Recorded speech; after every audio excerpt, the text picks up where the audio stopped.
Hello दोस्तों, आप सभी का स्वागत है आपके अपने यूट्यूब चैनल जालेंद्रा इन्फो में। और आज की वीडियो में बात करेंगे how to become a commercial pilot. यानी कि दोस्तों इस वीडियो के अंदर आपको स्टेप बाय स्टेप एक एक चीज़ की जानकारी दी जाएगी। यानी कि आपको कमर्शियल पायलट बनना है तो उसके लिए क्या क्या एलिजिबिलिटी क्राइटेरिया होना चाहिए और क्या कॉस्ट लगेगी टोटल, यानी कि कितने लाख रुपये लग जाएंगे आपके टोटल कमर्शियल पायलट बनने में। और इसके अलावा बात करेंगे स्टेप बाय स्टेप, यानी कि एक एक स्टेप में आपको बताएंगे किस तरीके से क्या प्रोसेस होती है एक कमर्शियल पायलट बनने की। और दोस्तों इस चीज़ को जानने से पहले आपने अगर हमारे चैनल को सब्सक्राइब नहीं किया है तो यार चैनल को जरूर सब्सक्राइब करें, क्योंकि इस चैनल पे लगातार करियर से रिलेटेड वीडियो अपलोड होती रहती हैं और आपके लिए काफ़ी फायदेमंद रहेंगी आपके करियर को लेके। तो ऐसे ही हमारे साथ में सपोर्ट बनाए रखें और वीडियो को लाइक जरूर करें। तो सबसे पहले बात करेंगे हम एलिजिबिलिटी क्राइटेरिया की, यानी कि एलिजिबल होगे जभी तो आप बाद की प्रोसेस देखोगे। यानी कि आपने सबसे पहले देखना है कि मैं एलिजिबल हूँ कि नहीं हूँ, यानी कि कमर्शियल पायलट बनने के लिए क्या एलिजिबिलिटी क्राइटेरिया है। सबसे पहले बात की जाएगी जो आपकी एज है वो मिनिमम 17 ईयर होनी जरूरी है। दूसरी चीज़ है आपके जो मार्क्स है 12th में मिनिमम 60% होने चाहिए। ये वेरी करता है इंस्टीट्यूट के अकॉर्डिंग, कई इंस्टीट्यूट में 50% पे भी आप एलिजिबल हो जाते हैं और कई इंस्टीट्यूट आपसे 60% मार्क्स मांगते हैं 12th क्लास के लिए। और इसमें मतलब वेरी करता है, 50 to 60% मान सकते हो आप, यानी कि सेफ चलो तो यानी कि आपके मिनिमम 60% मार्क्स मान लो आपके 12th में होने चाहिए। और आपके पास में जो सब्जेक्ट है वो मैंडेटरी कौन कौन से होने चाहिए, यानी कि इन सब्जेक्ट के थ्रू ही आप कमर्शियल पायलट बन सकते हैं। वो फिजिक्स, मैथ और इंग्लिश, ये सब्जेक्ट होते हैं आपके साइंस स्ट्रीम, यानी नॉन मेडिकल में ही आपको फिजिक्स देखने को मिलती है। इसके अलावा मैथ और इंग्लिश, मान लो आपके पास में भाई आपने कॉमर्स स्टूडेंट थे, कॉमर्स में आपके पास में मैथ तो थी, इंग्लिश भी थी, पर आपके पास में फिजिक्स नहीं है, तो आप क्या करोगे।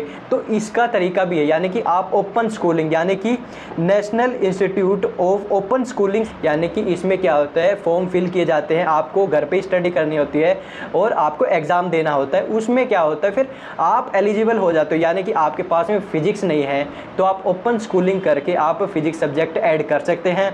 इस तरीके से आप एलिजिबल हो पाएंगे। अगर आप आर्ट्स के स्टूडेंट हो चाहे आप कॉमर्स के स्टूडेंट हो, आपके पास में 3 सब्जेक्ट होने चाहिए, फिजिक्स, मैथ एंड इंग्लिश, ये 3 सब्जेक्ट हैं तो आप एलिजिबल हो कमर्शियल पायलट बनने के लिए।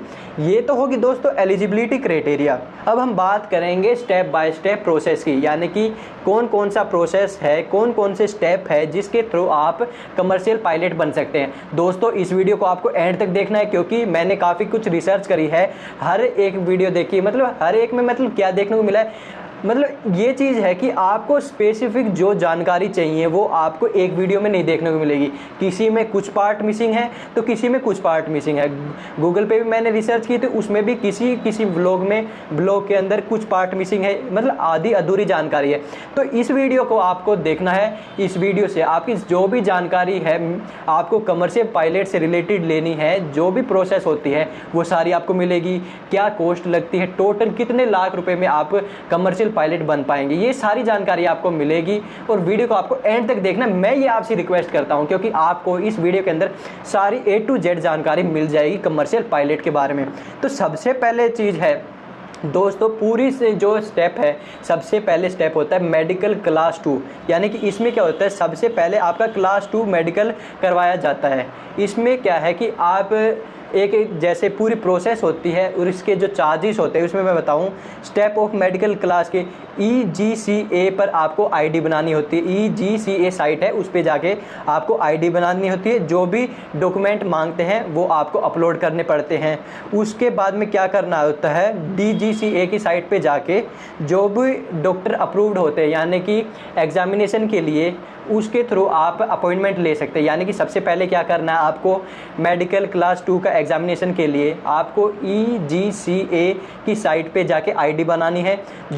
जो भी डॉक्यूमेंट मांगते हैं वो आपको अपलोड करने हैं। उसके बाद में क्या है, पूरी की पूरी लिस्ट निकल के आ जाती है, जो भी डॉक्टर ऑथराइज है, किसके थ्रू ऑथराइज है, DGCA के थ्रू ऑथराइज हैं, उसके थ्रू आपको जो मेडिकल का एग्जामिनेशन करना पड़ता है, उस डॉक्टर की जो भी पूरी लिस्ट आती है उसमें से आप कोई भी डॉक्टर को सिलेक्ट कर सकते हैं, उसकी अपॉइंटमेंट लेनी पड़ती है और उसके बाद में पूरा एग्जामिनेशन होता है। और ये जो टोटल फीस पड़ती है, यानी कि आप मान लो मेडिकल जो होता है इसका क्लास 2 का, उसकी आप फीस 6000 to 8000 आपकी अप्रोक्स होती है।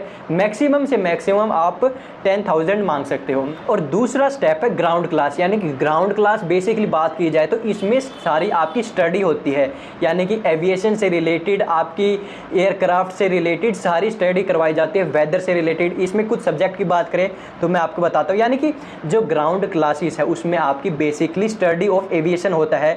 सब्जेक्ट की बात करूँ तो एयर नेविगेशन, जिसमें हम स्टडी ऑफ इंस्ट्रूमेंट्स यानी कि इंस्ट्रूमेंट्स के बारे में पढ़ते हैं। दूसरा सब्जेक्ट है मेट्रोलॉजी, इसमें क्या होता है हम वेदर के बारे में स्टडी करते हैं। उसके बाद में एयर रेगुलेशन, यानी कि जो भी रेगुलेशन होती है एविएशन के अंदर, सारी जो रेगुलेशन होती है उनकी स्टडी की जाती है। फोर्थ सब्जेक्ट है टेक्निकल जनरल और फिफ्थ सब्जेक्ट है टेक्निकल स्पेसिफिक। ये 5 जो सब्जेक्ट है इनको कौन कंडक्ट करवाता है? DGCA कंडक्ट करवाता है। और सिक्स्थ सब्जेक्ट होता है RTO टेलीफोनी। इसमें क्या होता है, इसमें WBC आप ये जो एग्ज़ाम है कंडक्ट करवाते हैं। टोटल ये 6 सब्जेक्ट है, जिसमें से 5 जो सब्जेक्ट है वो तो आपका DGCA कंडक्ट करवाता है और आखिरी जो सब्जेक्ट है उसको WBC कंडक्ट करवाता है। जो आपके 5 सब्जेक्ट है टोटल, जो शुरुआत के 5 सब्जेक्ट मैंने आपको बताए हैं, उसमें आपके क्वालिफाई करने के लिए आपके सभी जो ओवरऑल परसेंटेज लगा लो या फिर मार्क्स लगा लो, सब में आपके 70% मार्क्स होने चाहिए। यानी कि अगर 69% भी हैं तो आप अनक्वालिफाई हैं, तो आपके मिनिमम 70% मार्क्स होने चाहिए अगर आपको ग्राउंड क्लासेस में यानी कि क्वालिफाई होना है। और इसकी जो ड्यूरेशन की बात की जाए तो यानी कि कितने महीने में आप इसकी तैयारी कर पाओगे, ड्यूरेशन की बात की जाए तो आप 6 मंथ आप पूरी ड्यूरेशन लगा सकते हैं, यानी कि 6 महीने में आप प्रॉपर तैयारी कर पाएंगे। और इसकी कॉस्ट की बात की जाए भाई, तैयारी कैसे करें, ऑनलाइन करें ऑफलाइन करें, ऑनलाइन भी आप कर सकते हैं ऑफलाइन भी कर सकते हैं, दोनों तरीके से तैयारी करवाई जाती है। और इसकी जो फ़ीस की बात करें, जो इसकी जो फ़ीस लगती है दोस्तों, वो 2.5 लाख से लेके 3.5 लाख रुपए तक आपकी फ़ीस लगेगी आपको अगर ग्राउंड क्लास की स्टडी की तैयारी करनी है तो। उसके बाद में आपने तैयारी कर ली, फिर ये जो एग्ज़ाम होते हैं, एग्ज़ाम में आपके मिनिमम 70% मार्क्स हैं तो आप क्वालिफाई कर जाते हो, वरना आपको दोबारा तैयारी करनी है, दोबारा एग्ज़ाम देना है, उसी के बाद में आप आगे के स्टेप पर जा पाओगे। उसके बाद में आता है आपका फ्लाइंग का, यानी कि आपने ग्राउंड क्लासेस ले ली, क्वालिफाई हो गए, उसके बाद में क्या है आपकी फ़्लाइंग होती है, यानी कि आप बेसिकली बात की जाए तो आप एयरक्राफ्ट को चलाना सीखते हैं। इसमें सिंपल सी चीज़ है। कॉस्ट ऑफ फ्लाइंग की बात की जाए तो इसमें आपका मेजर खर्चा आता है, यानी कि जो कॉस्ट होती है 30 लाख से लेकर 40 लाख रुपए आपकी फ़्लाइंग की कॉस्ट पड़ती है। मैं मतलब ऑल ओवर वर्ल्ड की बात कर रहा हूँ, 30 लाख से लेके 40 लाख रुपए लग जाते हैं, चाहे आप इंडिया में फ़्लाइंग की प्रैक्टिस करें या फिर इंडिया से बाहर करें। उसके बाद में बात करें जो आपकी फ़्लाइंग होती है, टोटल 200 घंटे की आपकी ट्रेनिंग होती है।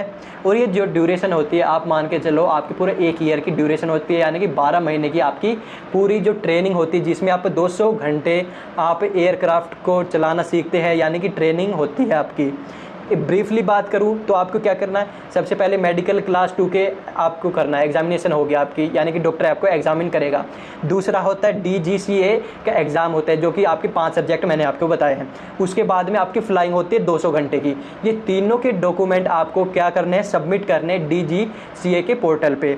उसके बाद में आपको कमर्शियल पायलट का लाइसेंस मिल जाता है, यानी कि CPL मिल जाता है आपको, यानी कि आप एक कमर्शियल पायलट बन जाते हैं। ये 3 प्रोसेस के बाद में, इसके बाद में और भी काफ़ी कुछ लंबा क्राइटेरिया है, वो भी हम बात करेंगे। अगर आपने इस वीडियो को लाइक नहीं किया है तो वीडियो को लाइक ज़रूर करें, और आगे की वीडियो भी देखनी है। मैंने आखिर में आपको बताऊंगा कैसे आपको जॉब अपॉर्चुनिटी मिलेगी, यानी कि कैसे आपको जॉब मिलेगी, क्या जॉब मतलब प्रोसेस होता है, तो ये सारी चीज़ें भी बात करूंगा। आपको वीडियो को एंड तक देखना है दोस्तों।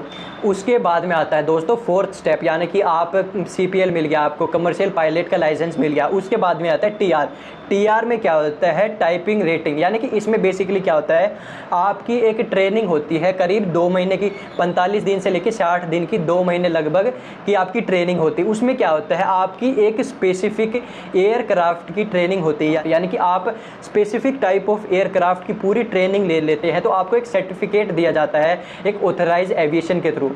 उसमें क्या होता है, आपकी टोटल कॉस्ट लगभग 15 लाख से लेकर 20 लाख रुपए की आपकी कॉस्ट लगती है। इतना खर्चा आपका लग जाता है। और अब ओवरऑल पूरे खर्चे की बात की जाए तो यानी कि स्टार्टिंग से लेके एंड की बात की जाए तो आपका टोटल खर्चा जो होता है, यानी कि टोटल जो आपकी कॉस्ट होती है 50 लाख से लेके 60 लाख, यानी कि अप्रोक्स 60 लाख तक आपकी कॉस्ट लग जाती है। यानी कि अगर मतलब आपका थोड़ा बजट टाइट है, यानी कि आप थोड़े फाइनेंशियली वीक है, तो आपको काफ़ी प्रॉब्लम फेस करनी पड़ेगी, क्योंकि इसमें जो कॉस्ट लग जाती है बहुत ही ज़्यादा लग जाती है।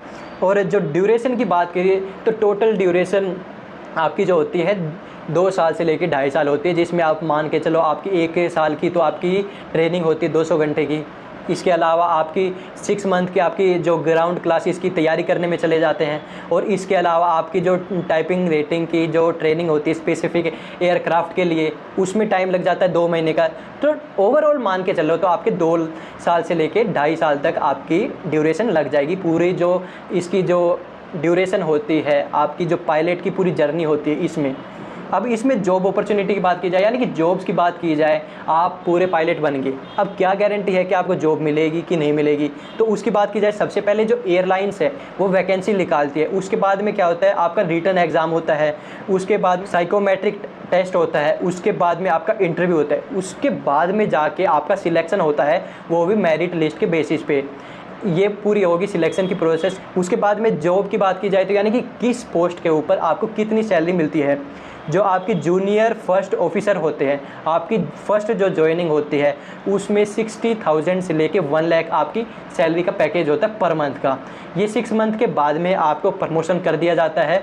जो फर्स्ट ऑफिसर होता है, फर्स्ट ऑफिसर की जो सैलरी होती है वो 2.5 लाख के करीब होती है, यानी कि 2 लाख से लेके आप 2.5 लाख आप मान सकते हैं आपकी जो सैलरी होगी एज ए फर्स्ट ऑफिसर।